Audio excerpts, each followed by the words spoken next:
Bismillahirrahmanirrahim. Assalamualaikum warahmatullahi wabarakatuh. Innal hamdalillah nahmaduhu wa nasta'inuhu wa nastaghfiruh wa na'udzu billahi min shururi anfusina wa min sayyiati a'malina. May yahdihillahu fala mudilla lahu wa may yudlil fala hadiyalah. Asyhadu an la ilaha illallah wahdahu la syarikalah wa asyhadu anna Muhammadan abduhu wa rasuluhu la nabiyya ba'dah. Ya ayyuhalladzina amanu taqullaha haqqa tuqatih wa la tamutunna illa wa antum muslimun. Ya ayyuhan nasu taqu rabbakumul ladzi khalaqakum min nafsin wahidah wa khalaqa minha zawjaha wa batha minhuma rijalan katsiran wa nisaa wattaqullaha alladzi tasaaluna bihi wal arham innallaha kana 'alaikum raqiba. Ya ayyuhalladzina amanu taqullaha wa qulu qawlan sadida yuslih lakum a'malakum wa yaghfir lakum dhunubakum wa may yuti'illaha wa rasulahu faqad faza fawzan 'azima. Ikhwani fillah rahimani wa rahimakumullah. Melanjutkan dari perjalanan ruh setelah kematian, yang di pertemuan terakhir kita membahas tentang azab dan nikmat di dalam kubur. Dan sekarang sampai pada pembahasan Yaumul Ba'ts, yakni hari kebangkitan. Di hari kebangkitan ini yang terjadi hari kiamat, secara ringkasnya di situ ada beberapa tiupan sangkakala. Ada tiupan sangkakala. Ada khilaf di antara para ulama, ada yang mengatakan 2 kali, ada yang mengatakan 3 kali tiupan. Kalian berpendapat 3 kali tiupan. Tiupan pertama adalah tiupan sangkakala untuk memberikan rasa khauf, rasa takut, sehingga seluruh makhluk akan mengalami ketakutan yang teramat sangat. Baru tiupan yang kedua adalah tiupan kematian. Seluruh makhluk akan mati kecuali yang telah dikehendaki oleh Allah Subhanahu wa ta'ala. Siapakah nanti yang paling terakhir dan siapakah yang paling awal? Di ketiga, yakni tiupan kebangkitan. Setelah dimatikan semua oleh Allah seluruh makhluk, kemudian ada tiupan yang itu mengindikasikan, menandakan kebangkitan juga seluruh makhluk, terbangun dari kematiannya. Bahkan juga ada yang berpendapat jarak tiupan kematian dan kebangkitan, ada yang mengatakan 40 tahun, ada 40, ada jarak. Intinya ada jarak antara tiupan kematian dengan tiupan kebangkitan. Jadi malaikat Israfil akan meniup sangkakala sebagai tanda dimulainya hari kiamat. Sudah, urusan dunia berakhir. Kalau sudah sangkakala ini ditiup, berarti urusannya sudah masuk hari kiamat, sudah bergeser.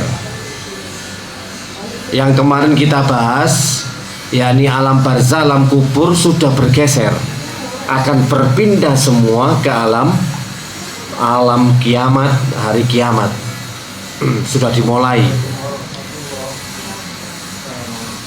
Bagi yang berpendapat 2 kali tiupan otomatis, untuk tiupan pertama seluruh makhluk mati, yang kedua semua makhluk hidup kembali untuk dibangkitkan.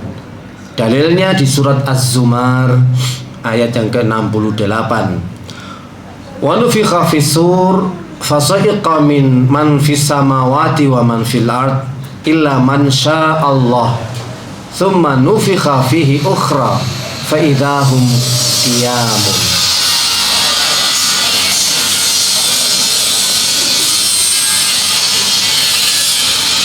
Dan ditiupkanlah sangkakala,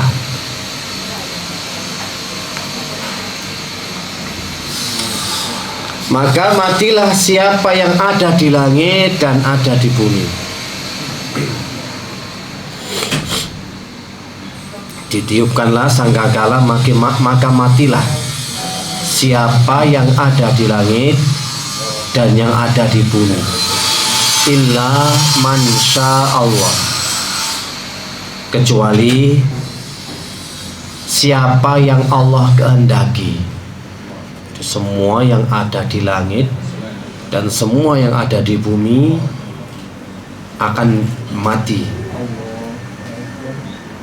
untuk tiupan sangkakala pertama. Kemudian ditiup sekali lagi, ditiup lagi sekali, faidahum qiyamun. Tiba-tiba mereka semua berdiri menanti putusan. Nah, yang dijadikan perselisihan pembicaraan oleh para ulama, jadi ini yang nanti ketika meniup sangkakala, apakah malaikat Israfil juga ikut mati? Jadi antara penjelasan secara dalil yang pasti, yang qat'i, tidak disebutkan, hanya dalil umum. Pokoknya kullu syai'in halikun ila wajah, semuanya akan binasa, hancur kecuali Allah Subhanahu wa ta'ala. Cuma bagaimana secara apa yang diinginkan oleh Allah, yang dikehendaki oleh Allah, kita tidak ada yang mengetahui. Jadi mengatakan malaikat Israfil mati paling terakhir. Ketika seluruh makhluk sudah mati, baru Israfil mati. Kemudian Allah membangkitkan dia pertama kali untuk meniupkan sangkakala, sehingga makhluk hidup juga hidup semua. Wallahu ta'ala alam bishawab. Jadi itu kejadian secara singkatnya ketika hari kebangkitan. Jadi sangkakala itu akan ditiup dan semua pasti akan mendengar. Kalaulah ada yang berpendapat 3 kali, otomatis yang pertama itu menjadikan mereka sudah takut, gentar, khawatir, cemas. Baru tiupan yang kedua mereka akan mati semua. Kalau diperlihatkan gambaran hari kiamat ya, ketika mau kiamat itu kan, kalau kita lihat di surat, seperti di surat apa itu, Al-Qari'ah, bagaimana yaumaya, di mana hari itu seperti kapas-kapas, gunung-gunung itu ringan-ringan, semua akan terbang gitu. Yang mutakun sama wal kalmuhul, atau di surat yang lainnya. Dan juga di gambaran kiamat di surat Al-Infitor, idas sama'un fatarat wa idal kawakibun tasarat wa idal biharu fujirat wa idal kuburu bu'firat alimat nafsum ma qaddamat wa akharat. Apabila langit terbelah, cara gambarannya seperti itu. Dan apabila bintang-bintang jatuh berserakan, dan apabila lautan dijadikan meluap, tsunami aja itu sudah dahsyat, ini sudah meluap, berarti nanti laut itu akan meninggi melebihi gunung-gunung. Dan apabila kuburan-kuburan itu berserakan juga, dibongkar berserakan, keluar semua penduduknya, para ahli mayit itu akan terbang semua keluar dari kuburannya. Alimat nafsum ma qaddamat wa akharat, maka tiap-tiap jiwa akan mengetahui apa yang telah dikerjakan dan dilalaikannya. Di surat-surat di juz 30 terutama ya, di surat Al-Zalzalah, idza zulzilatil ardu zilzalaha wa akhrajatil ardu asqalaha wa qala al-insanu ma laha yaumadin tuhadditsu akhbaruha. Itu kan juga kejadian dahsyat. Para manusia juga kan bertanya-tanya, ada apa ini sehingga bumi mengeluarkan seluruh isinya. Jadi di surat Al-Qari'ah tentang gambaran hari kiamat, surat Al-Infitor, surat Al-Zalzalah, dan di surat-surat yang lainnya gambarannya itu sangat mengerikan. Karena langit terbelah, bintang-bintang akan jatuh berserakan. Itu kalau digambarkan di film kiamat itu kan dahsyat itu. Yang bisa selamat ya cuma yang naik piring terbang itu loh ya. Yang pesawat apa itu ya, itu bisa selamat itu. Iya, Star Trek. Nah, yang lainnya hancur binasa, apa dia bisa selamat? Nah, karena bintang kan berjatuhan, bintang kan besar-besar sebenarnya. Planet-planet Merkurius, Venus, Pluto, Jupiter, Uranus, semua itu kan akan jatuh berserakan.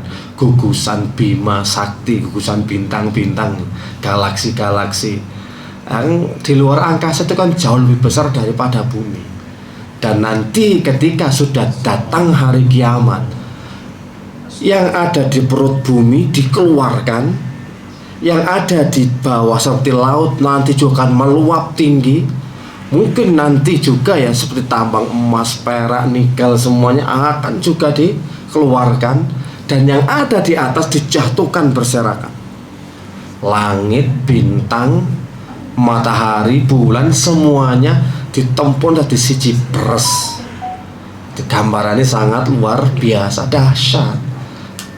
Jadi ceritanya nggak mungkin, impossible ada orang bisa selamat dari hari kiamat, itu nggak mungkin. Pakai kendaraan apa, pesawat apa, nggak mungkin. Walaupun Amerika sekarang wis nggak banker itu ya tetep aja acur. Nggak bisa. Kan secara logika saja. Tapi yang jelas gambarannya itu sangat mengerikan. Karena nanti akan gunung-gunung juga akan terbang. Yang dimana Al-Qari'atu mal-Qari'atu wa ma adraka mal-Qari'ah yauma yakunun nasu kal farashil mabthus wa takunul jibalu kal ihnil manfus. Manusia ya kayak laron, gunung-gunung juga berterbangan saking ringane entenge. Padahal kalau kita lihat ke selatan gitu ada Gunung Arjuna, Gunung Penanggungan, ya toh, dan gunung-gunung yang lainnya itu kelihatan besar sampai dikatakan Gunung Arjuna saking gagai, saking dukure. Tapi nanti terbang ketika hari kiamat. Yang sekarang para pendaki hiking gitu ya, lagi seneng-senengnya daki di sana. Lah pas hari kiamat melok mumbul pisan nih. Makanya semua yang diburu manusia, gunung-gunung itu akan berserakan dan akan hancur binasa, dan nanti Allah akan mengganti bumi dengan bumi yang baru, diganti. Intinya pokoknya angkasa raya ini akan dihancurkan, dibinasakan. Baru kemudian setelah hancur binasa, kebangkitan manusia kemudian dikumpulkan di padang mahsyar. Sudah setelah mengalami kejadian yang sangat heroik dengan terjadinya hari kiamat, dan tiba-tiba mereka sudah mati aja gitu ya, sudah nggak tahu jarak berapa, entah 40 tahun entah berapa, lalu sangkakala itu ditiup sehingga mereka bangkit dan tiba-tiba sudah berada di penantian ya, di padang mahsyar itu. Padang mahsyar, al-hasyar ya, secara bahasa artinya kan al-jam'u ma'asaukin, pengumpulan disertai penggiringan. Dikumpulno tapi ambek digiring. Itu namanya al-hasyr, padang mahsyar. Ya kalau kejadian sebelum kiamat kan juga perjalanannya kan panjang Pak ya. Yang pernah kita dulu kajikan itu ya munculnya Dajjal, kemudian Nabi Isa turun, Ya'jud Ma'jud, sampai akhirnya nanti api menggiring dari negeri Yaman. itu dikatakan al-hasyr juga. Makanya al-hasyr itu ada dua, ada yang di dunia, ada yang di akhirat. Yang ada di dunia, yang sebelum hari kiamat, salah satu dari 10 tanda-tanda besar hari kiamat, semua akan dikumpulkan. Api muncul dari bawah Aden, menggiring manusia, mengumpulkan manusia, lalu menginap bersama mereka di tempat mereka menginap, dan tidur siang mereka juga di tempat tidur siang. Api itu terus menggiring sampai akhirnya mereka dikumpulkan dan dibinasakan. Itu kalau di dunia. Adapun al-hasyr atau padang mahsyar di akhirat, ya ini kan pengumpulan manusia dan seluruh makhluk lainnya yang diletakkan di tempat yang sangat luas, jadi padang mahsyar, oro-oro. Nah, nanti baru digiring manusia ke surga ataukah ke neraka. Di situ tempatnya al-hasyr, ilal jannah au ilan nar. Semua yang akan dikumpulkan di padang mahsyar adalah seluruh makhluk. Semua yang mukallaf tentu akan dikumpulkan di padang mahsyar kelak, yakni manusia, jin, setan-setan, iblis katut sisan. Ojo kuatir ketemu iblis yang nang padang mahsyar. Mbok modele ya apa kan sampean ro. Nek saiki kan wedi sampean. Jin-jin biyen sing tau ngetok mbok pocongan, mbok gendruwo, mbok samaden, mbok buta ngono. Iku kumpul jadi satu nanti kelak. Dikumpulkan di padang mahsyar. Seluruhnya pokoknya yang mukallaf. Wa ma khalaqatul jinna wal insa illa liya'budun. Kan mukallaf, jin dan manusia tidaklah kuciptakan kecuali menghamba kepadaku. Nanti akan dikumpulkan jadi satu. Dan termasuk juga binatang, hewan-hewan.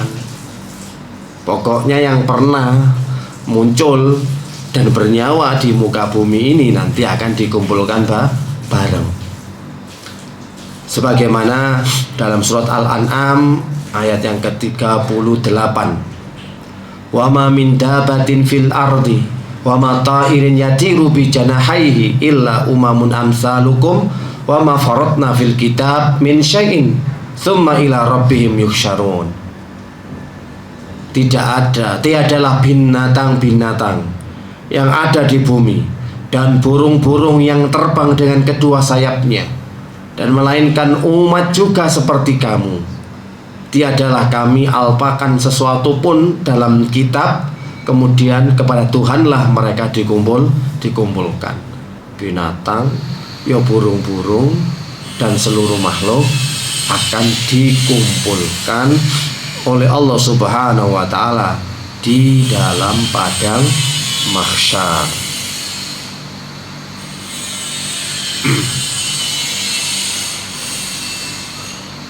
Dan dalil dari hadis riwayat Muslim dan juga yang lainnya dari sahabat Abu Hurairah, Rasul alaihi salatu wasallam juga bersabda, la tu'addunnal huquqa ila ahliha yaumal qiyamah hatta yuqada lisyatil aljalja minasyatil qorna.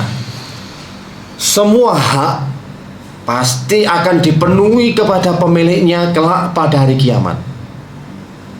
Ini kan termasuk bisyarah, kabar gembira. Orang-orang yang dulunya di dunia, Pak ya, yang haknya telah dirampas, haknya telah diambil oleh orang dengan secara zalim, nanti di akhirat pasti akan dikembalikan oleh Allah Subhanahu wa ta'ala. Ojo kuatir, sing sampean tahu diakali, tahu di politiki, itulah ya. Sing tahu diambil haknya, yang pernah ditipu, dikhianati, semuanya akan diberikan kembali kepada antum-antum sekalian. Kata Ibnu Qayyim, itulah hari yang menggembirakan. Kan mungkin sampean kira, atau banyak yang mengira, ketika haknya telah diambil oleh orang lain ketika di dunia, Wis pokoke koyoke loro kabeh, ati loro, kabeh loro. Dikirain di akhir nggak diberikan lagi, justru diberikan dengan sempurna. Sing sampean mungkin pernah disakiti, dijatuhkan nama baiknya, dijatuhkan martabatnya, dicela, direndahkan, ya, digibai ketika di dunia. Sampean pokok asal ridho lo ya, ikhlas. Pokok gelem sabar, maka akan diberikan kembali haknya kepada jenengan. Kalau itu kehinaan mungkin yang terus dicecar, kemuliaan Anda akan dapatkan di akhirat. Lah kurang ya apa? Apa gak menggembirakan toh hal-hal semacam ini? Jangan kira Allah itu nggak adil. Apa yang sudah kita dapatkan di dunia berupa ketidakadilan, ya kan kita dapatkan kelak di akhirat. Umpama sampean royokan warisan, kalah nang persidangan, kalah lo yo, wis ngamuk-ngamuk kudu macul wong ae. Ya wis, tenang ae. Nang akhirat dikembalikan lagi hak sampean, sertifikate, omahe sembarange. Oh, kok aja sampe ngono sak kanggo ya Allah saiki san biyen aku wis gandhe dhuwit saiki wis. Lha gak iso, tetep nanti akan dikembalikan oleh Allah. Tentu pengembaliannya beda dengan di dunia, jauh berbeda. Justru nanti menjadikan amal-amal kebaikan, amal soleh semakin meningkat, yang akan menutupi dosa-dosa jenengan. Makane syaratnya kudu sabar. Nah, sampean gak terima, gak sabar ya, gak oleh pengembalian itu, gak oleh. Ikan ngono sing sabar pian lho ketika di dunia. Diapakno, difitnah, ya dihina, ya dicaci, dimaki, tenang ae, nang akhirat ae ngono. Lapo sing angel-angel. Sampeyan gak njaluk dibalekno kabeh. Lho kok iso? Lho iki dalile. Aja kok menungso. Kata Rasulullah, sampai nanti kambing yang bertanduk akan dituntut supaya kambing yang ditanduk itu bales dulu. Saking adile Allah. Apa man sama sekedar jawil, ngeplak, ngeprank lho, ngeprank lho. Dibales nang akhirat. Nang ngeprank, saiki nek prank kadang ngawur-ngawur sampai mati ya.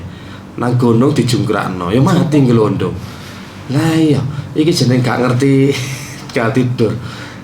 Wake. Jadi hal-hal yang justru dikirain itu adalah guyonan, diprank, dijaili, ternyata merenggut nyawa. Nah, iku jange wis empuh ya apa iku.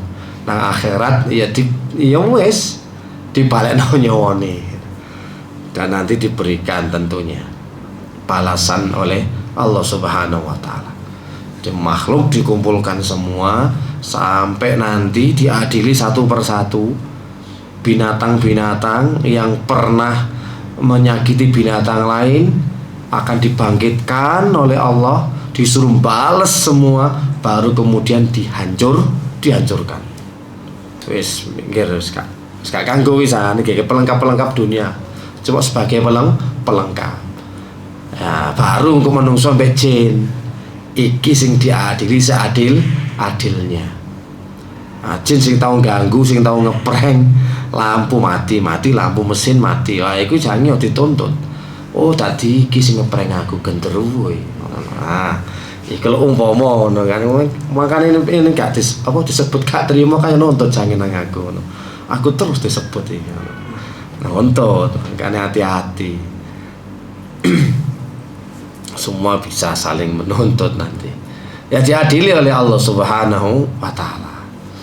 Di padang mahsyar ya, hari di mana dikumpulkan seluruh makhluk. Nah, sekarang sifatnya padang mahsyar. Bentuknya ku yo apa sih padang mahsyar? Apa to kaya padang Sahara? Apa to kaya padang pasir? Nah, yang datang di dalil Al-Quran dan Sunnah kita akan sebutkan. Pertama, bumi yang digunakan sebagai padang mahsyar di surat Ibrahim 48, yaitu pada hari ketika bumi diganti dengan bumi yang lain. Demikian pula langit juga akan diganti dengan langit yang lain. Dan mereka manusia berkumpul di padang mahsyar menghadap Allah yang Maha Esa Maha Perkasa. Kan dihancurno to gunung, planet, bintang-bintang, langit, bumi yo digolong. Wis hancur kabeh, amblas wis ta, amblas. Nah, ketika sudah hari kiamat kan wah wis dibangun mana tenang ae, kontraktornya tenang ae Pak Agus ya ngono. Iki sing bangun Pak Agus gak mari-mari gitu. Wis dibangun rapi, wis minggir kari kun fayakun, gak diserahno menungso maneh. Proyeke gak jelas kabeh kok. Maka diganti bumi itu dengan bumi yang baru, dengan bumi yang lain. Langit juga dengan langit yang lain. Dan proses perubahan bumi menjadi padang mahsyar itu pertama bumi mengeluarkan isi perutnya. Kabeh isi perut yang dulu pernah dimakamkan, yang pernah dikubur, baik sing ketemu apapun gak ketemu, sing dimutilasi apa ndak, nang pohon aren apa nang pohon nangka, ngono ae mayit krangka nang pohon aren. Wis apa wong saiki ana sing dicor, ana sing tekek uwit, dimutilasi, enak ae. Gak kanggo nyawa iki. Kan sudah dikeluarkan isi perutnya. Nah, di dalam surat Al-Zalzalah prosesnya kan gitu, dikeluarkan ganti bumi nih roto, gak bunter roto padang masalah. Nah, gak mengilingi matahari pisan, matahari kok nonggone dhewe. Pernah kita sentil titik matahari dan bulan sudah berada di neraka kan nanti, di neraka dia. Jadi bumi kemudian didatarkan sebagaimana firman Allah Subhanahu wa taala dalam surat Al-Insyiqaq ya, ayat yang ketiga. Dan apabila bumi didatarkan, wa idal ardu muddat, jadi bumi didatarkan. Jadi kan pertama prosesnya kan bumi dikeluarkan isi perutnya, kemudian bumi didatarkan. Gunung-gunung juga dihancurkan. Mereka bertanya kepada Muhammad tentang gunung-gunung, maka katakanlah, Tuhanku akan menghancurkannya pada hari kiamat sehancur-hancurnya. Kemudian dia akan menjadikan bekas gunung-gunung itu rata sama sekali, sehingga kamu tidak akan melihat lagi ada tempat yang rendah dan ada tempat yang tinggi di sana. Surat Toha 105-107. Wes, gak ono gunung, gak ono bukit, roto wae. Bumi ki roto, datar roto. Jadi bekas gunung-gunung iku mang tublokno sisan. Ya ngene iki, pokoke ceritane ngono ceritane wae. Nah, sampeyan iki ndelok ya enterono hari kiamat. Prosesnya gak iso didelok dengan mata kepala biasa iki. Prosesnya luar biasa ya. Jadi ya bumi ini datar dari hasil apa tadi, yang seluruh perut bumi dikeluarkan. Perut bumi dikeluarkan loh. Isine kabeh resik. Gunung-gunung wis jeboli kabeh wis. Gak ono gunung. Gunung Arjuna Penanggungan, Gunung Lawu, Gunung Semeru, Gunung Kawi wis iku sing dinggoni apa ae. Lah iku wis gak ono kabeh wis. Rata-rata gunung-gunung iku rata. Wis. Tadi yo padat, datar. Nah. Kemudian sifat padang mahsyar yang disebutkan dalam hadis, Nabi bersabda, yuksharun nas yaumal qiyamah ala ardin bayda afra ka qursatil lakin laisa fiha mu'alim li ahadin. Pada hari kiamat manusia dikumpulkan di atas tanah yang putih cemerlang bagaikan roti yang bersih, putih kemerah-merahan. Di sana tidak ada satu tanda pun bagi seseorang. Wis kalau tondo-tondo, kalau petok-petok, kalau opo wis. Wis kalau munduk ya, gak ono gundukan, gak ono apa, wis pokoknya luas tanah membentang datar. Ku padang mahsyar. Nabi menjelaskan ciri-ciri padang mahsyar dengan sangat detail, hingga warna pun beliau sebutkan. Maka dari ciri-ciri tersebut, kondisi bumi datar seperti itu, tidak ada tempat bersembunyi dan tidak ada tempat berteduh. Kan gak ada gunung, ya gak ada witan, dawatar, datar. Nah, ya wis, jadi nih yo gak iso singitan, Pak. Nek sampe nang lembah nang gunung ono wit, kan iso senidan. Utawa ngenteni antrian iso ngayuh. Lah padang mahsyar iki engko kan ceritane baru srengenge dimunculkan lah. Untuk didekatkan 1 mil. Kan panas. Bumine wis putih kemerah-merahan, ya, nggak ada rumput ilalang, nggak ada ijo-ijoan, nggak ada lembah, nggak ada gunung, nggak ada suket, wis gak ada apa-apa blas, gak ada gundukan, gak ada batu, roto kabeh, gak ada tempat bersembunyi. Dan kemudian dikumpulkan jadi satu manusia, hewan, binatang dan juga jin, setan, iblis. Malaikat beda, gak ngatut, ya, gak katut. Dalam surat Al-Haqqah, yauma idzin tu'raduna la takhfa minkum khafiyah. Pada hari itu di padang mahsyar, kamu hadapkan kepada Tuhanmu, tidak ada sesuatu pun dari kamu yang tersembunyi bagi Allah. Gak ada yang tersembunyi, kelihatan semua, tampak.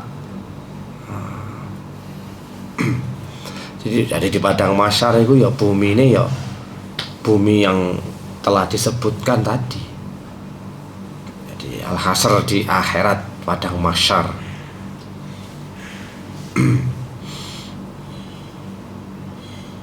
Semeruhnya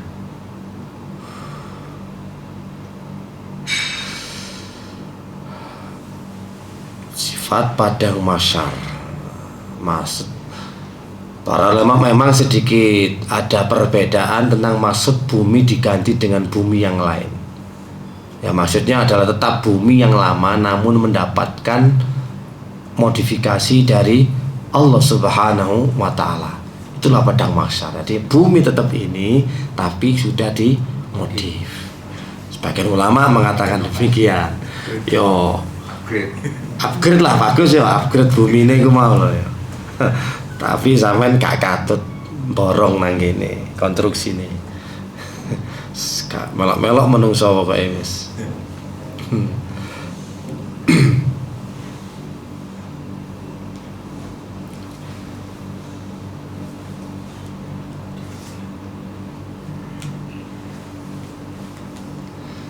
Jadi ini memang kalau dibahas secara detail tentang perbedaan para ulama, ada yang mengatakan yuk nanti bumi ini beda, tapi dibantah lagi lah, nek kok bumi ini beda ya disaksi nanti siapa? Karena semua manusia nanti kan berada di situ, segala tindak tanduknya, perbuatannya bumi menjadi saksi. Iya, di situ letak yang dipijak itu, ya di padang mahsyar itu. Nah itu dohirnya secara dalil menunjukkan manusia ketika dibangkitkan keluar dari kuburan mereka, maka mereka langsung menuju ke padang mahsyar, yaitu posisi mereka tetap berada di bumi yang dimana lokasi kuburan mereka di situ. Wallahu ta'ala alam. Jadi bumi diratakan di padang mahsyar. Proses perubahan bumi menjadi padang mahsyar barusan yang sudah kita sebutkan, prosesnya dikeluarkan isi perute, kemudian didatarkan wa idal ardu muddat, baru kemudian gunung-gunung dihancurkan, ditumpuk di situ sekalian. Setelah Allah menjadikan datar bumi tersebut dan menghilangkan segala gunung-gunung di sana, seluruh manusia dan hewan cukup untuk dikumpulkan di atas padang mahsyar tersebut. Dari mulai awal penciptaan Nabi Adam sampai nanti yang terakhir yang menepai kiamat. Cukup misalnya padang mahsyar. Nah kuburan kan gak cukup ditumpuk-tumpuk. Nah itu sepiro generasi. Jadi generasi sampe dikelompokno ketemu bapak, mbah, boyo, cangkir, sewur itu ketemu kabeh kok. Seluruh makhluk pokoknya dibangkitkan ojo kaget. Kok mirip aku ya? Oh ternyata Mbah Buyutku. Nah terus ya apa kok wajah-wajah wis ojo kuwatir. Kalau dipikir teman-teman, sementing golek sangu sing akeh ae. Kok dipikir teman-teman tambah bingung kok. Kok kembar-kembar ya? Iya. Karo Mbah Buyute kembar 10. Bingung deh. Kok podo-podo sih. Kan Pak Agus ndelok sret lho. Kok ora buat potemane wong 20 ngono lho. Sopo iki ngono. Lho alah ternyata Mbah Buyutku. Mbah Buyute kembar telu wis kembar kabeh sak umuran akhire. Podo.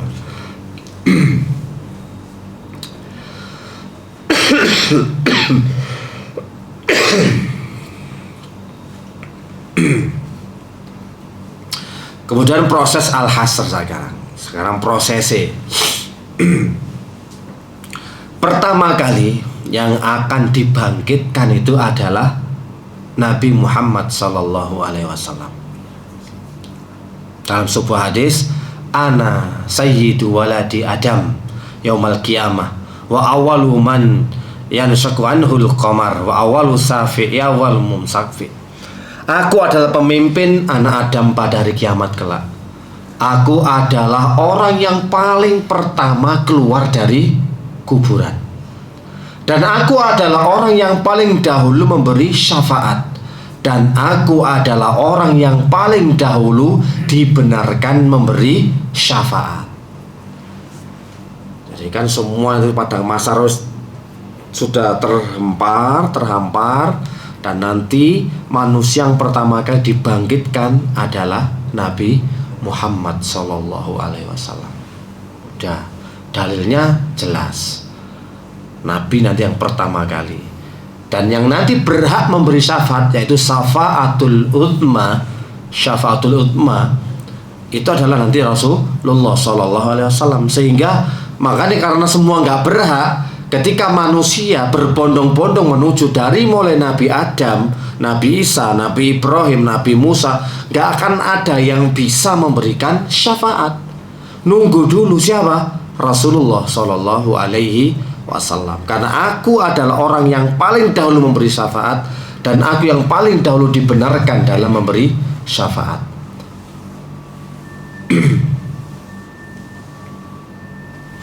Meskipun Nabi adalah orang yang pertama dibangkitkan pada hari kiamat, ternyata Nabi Musa telah sadar terlebih dahulu tatkala itu.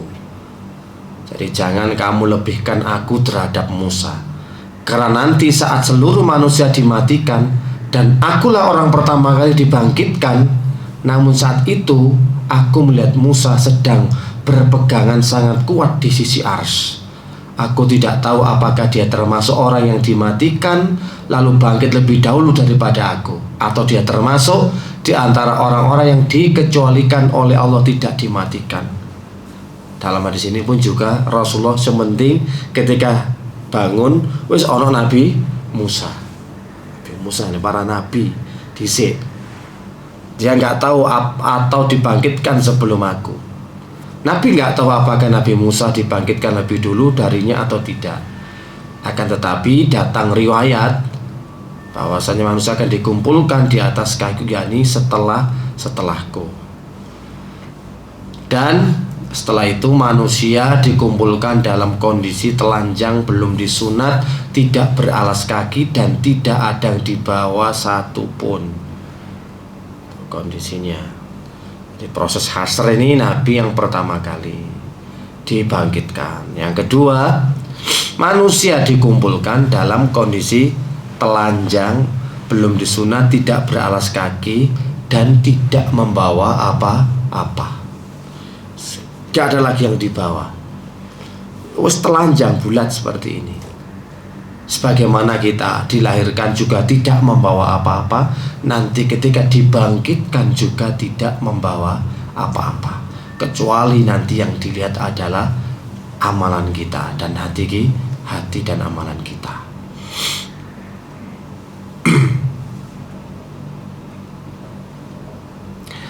Proses kebangkitannya sekarang. Manusia ketika pertama kali dibangkitkan disebutkan dalam surat Al-Qamar ayat yang ke-7. bangkit dari kubur dalam keadaan bingung. Menungso kabeh ya. Kan tiba-tiba saja kan bangun gitu loh Pak. Makanya yang geli yang bingung. Ketika mereka keluar dari kuburan, seakan-akan mereka itu belalang yang berterbangan. Pating bleber gitu loh. Bleber kono, bleber gini. Apa dhewe iki nang ndi sih ngono. Kok bingung wis, salah, enggak ero tujuane. Dan enggak ero apa yang harus dia perbuat. Intinya seperti belalang berterbangan dalam keadaan bingung, kacau. Lah tiba-tiba kan kita sudah mati nih, mati moro kok bangkit maneh. Nang proses alam barzakh koyo ngono, moro-moro lap maneh. Nang ndi iki? Bingung dalam surat Al-Qamar.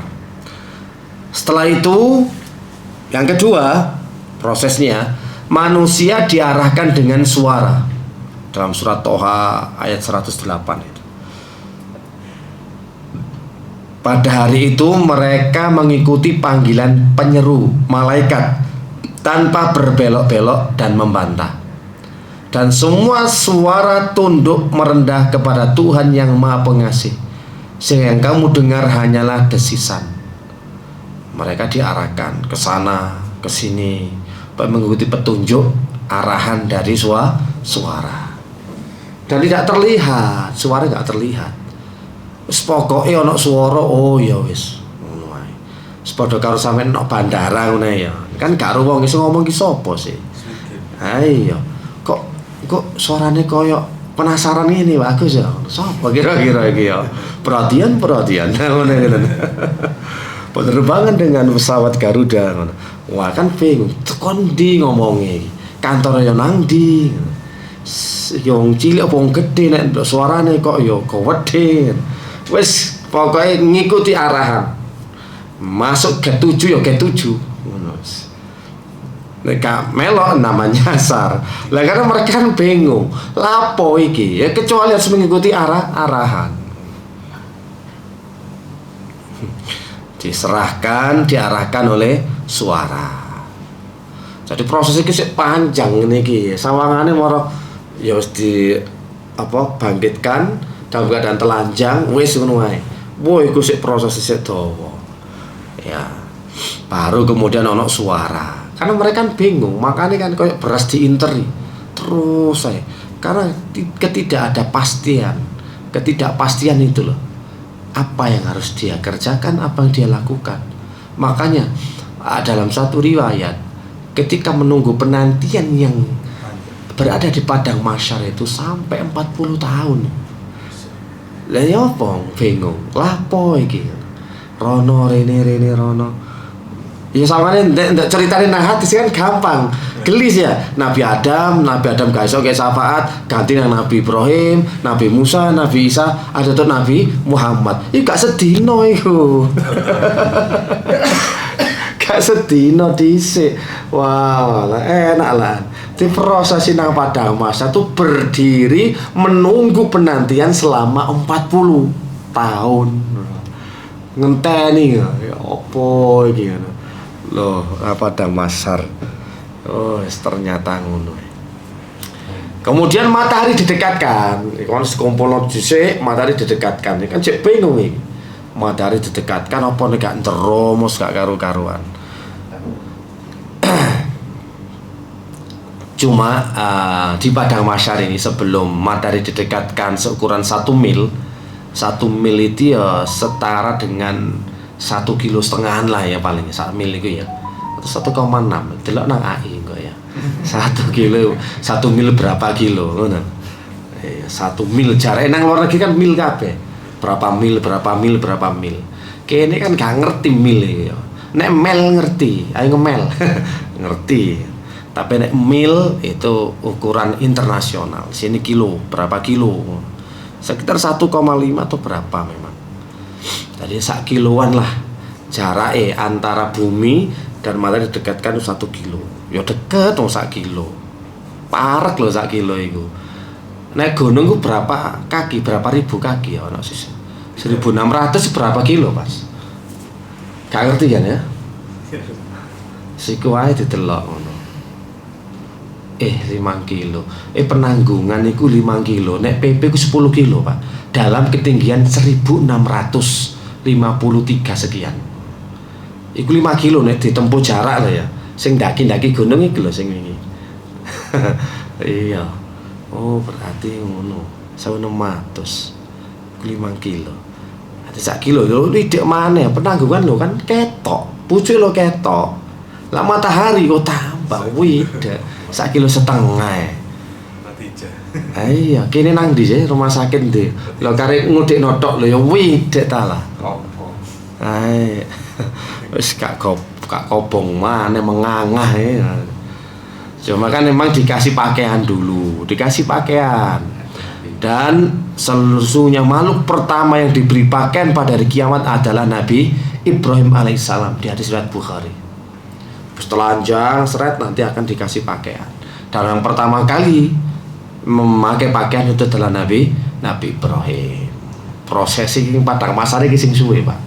Suwe nih. Wis gorong proses kok ditimbang nang mizan, baru nang dihisab. Pokoke nang kene iki sing suwe. Luar biasa suwene nang kene. Fitnah terbesar. Makanya kalau orang banyak memberikan kemudahan dan mengamalkan, nanti ada amalan-amalan yang ternyata nanti dapat naungan kelak di hari kiamat di padang mahsyar. Panas kaya ngono, Pak. Nah, makanya kok kalau naungan salah jina apa besti. Nek kanca plek ngono ya. Cintane karena Allah, bertemu karena Allah, berpisah karena Allah iku jenenge kanca plek. Nah, iki kok sing iso oleh naungan. Jadi misalnya kok Pak Hakam ini kan, Mas Hakam ini kan pleknya mbek Pak Agus ngono ya. Wih bestie lah kok, best friend.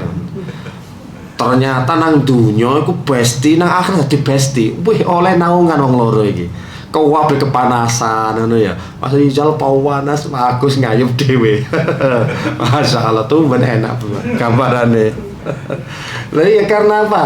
Karena yang saling mencintai, rajulani tahabba fillah fajtama'a Allah aftaraqa alaih. Yang dapat naungan nanti adalah ketika dua orang saling cinta mencintai karena Allah, bertemu juga karena Allah dan berpisah juga karena Allah, baru mendapatkan naungan kelak di akhirat. Pawanas kabeh lho, 1,5 kilo de enak ngayup dhewe. Tapi gesok ngopi bagus, gak ono. Durung nang swarga soalnya durung, gak ono ceritane ngenteni mek ngopi gak ono. Pokoke tegang tok. Intine padang mahsyar iku tegang tok intine. Wis gak roh anak, gak roh bojo, gak roh dulur, gak roh sapa-sapa. Karena mereka masa penantian peradilan iki. Diapakno aku iki, terus aku kok dilebokno nang ndi? Pokoke rasa cemas, kuatir, gelisah, resah iku dadi siji wis. Sampai-sampai yauma yafirul mar'u min akhi wa ummihi wa abi wa sahibati wa bani. Wis pokoke lali kabeh anak, bojo, dulur, wong tuwa. Yauma yafirul mar'u min akhi, semua berlari. Dari saudaranya, dari uminya, bapaknya wis gak kenal pokoke aku sok nyelametno awake dhewe. Saking dahsyate di padang mahsyar itu, saking luar biasa. Bumi dibentangkan, dijulurkan, ditarik, dan sungguh-sungguh tarikan karena agungnya Rahman. Lalu tidak ada tempat lagi manusia dari Bani Adam kecuali hanya tempat kedua kakinya. Segasok ngayup, tempatnya berdiri kumang tok. Nes matahari didekatkan, jedes, kan pasek iki san, Pak. Seluruh makhluk itu berjubel-jubel pasek, tidak ada tempat kecuali hanya tempat berdirinya saja, sambil menanti keputusan. Kayak iso longgo ini gak iso, ya ngadeg jegegreg, gak ono jare kemeng ngono, gak ono. Mau sing melok salat gerhana bulan ngono ya, waduh kemeng rek salat mang sak jam lu suwe ngono. Lagi pirang-pirang jam, bayangno sampe. Di tempat itu tok wis gak iso bergeser, gak iso urup-urupan. Masakan bagus urup gak iso. Wis nang kono-kono tok wis. Iya. Ayo ya kok andung-andungan sampean. gak iso klesetan, gak iso lungguh, gak iso sendepel, gak iso sendenan, gak ono wit-witan, gak ono tembok. Sampe sendepel nang dulur apa nang kanca sampean, sikut sampean. Aku ya soro kok ngono lho. Sikut-sikutan, keweder ngono.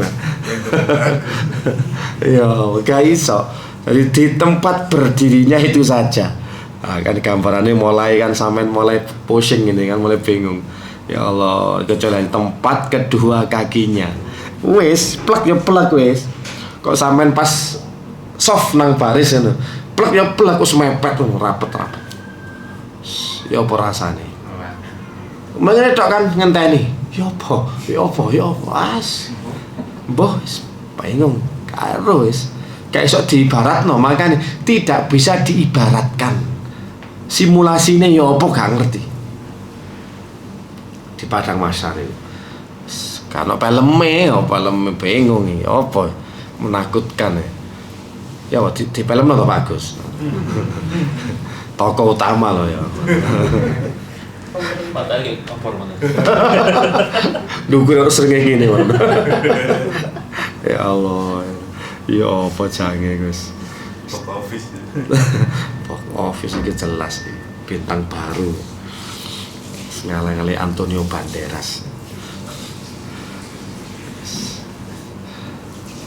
Ya ternyata kita sebutkan nanti keadaan di padang mahsyar, semua makhluk yang akan dikumpulkan kelak di hari kiamat itu ya apa nasibe, dan kita juga nanti ya apa nasibe, ya kita tunggu di trailer pertemuan yang akan datang. Ya semoga kita dijaga oleh Allah Subhanahu wa taala, dimudahkan segala urusannya kelak di akhirat. Subhanakallahumma wa bihamdika asyhadu an la ilaha illa anta astaghfiruka wa atubu ilaik. Assalamualaikum warahmatullahi wabarakatuh.